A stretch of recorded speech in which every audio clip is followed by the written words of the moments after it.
Are we Americans now different than the Americans of the time of the American Revolution in this particular aspect?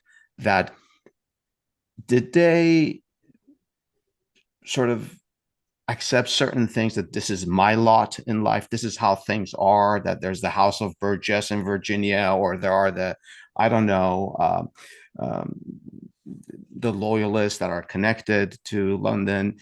Was their notion different than ours? I think you kind of answered that, but I want to make sure that I hone in on the American Revolution period and better understand that.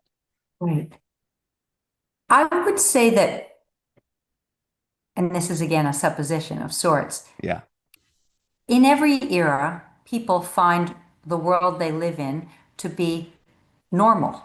This is what the world is like because we inhabit it.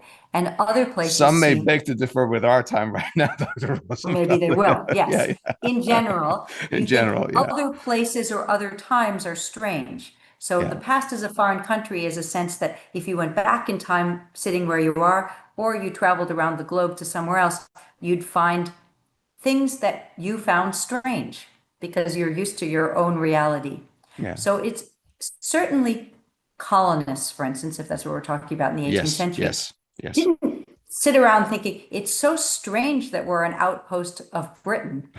This was the reality for most people. What's Yeah. harder to imagine is how do people start seeing their own world as strange, which would be a sort of first step towards thinking we need to change this.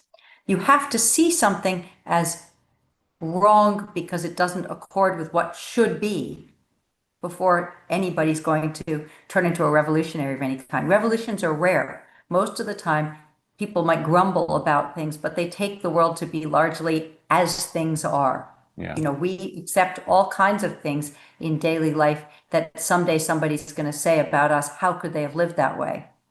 You know, Yeah, there I are lots of know. our grandchildren will say, how could you, maybe, and that's not even that far off and not that distant, will say, how could you have lived in a world in which X was possible?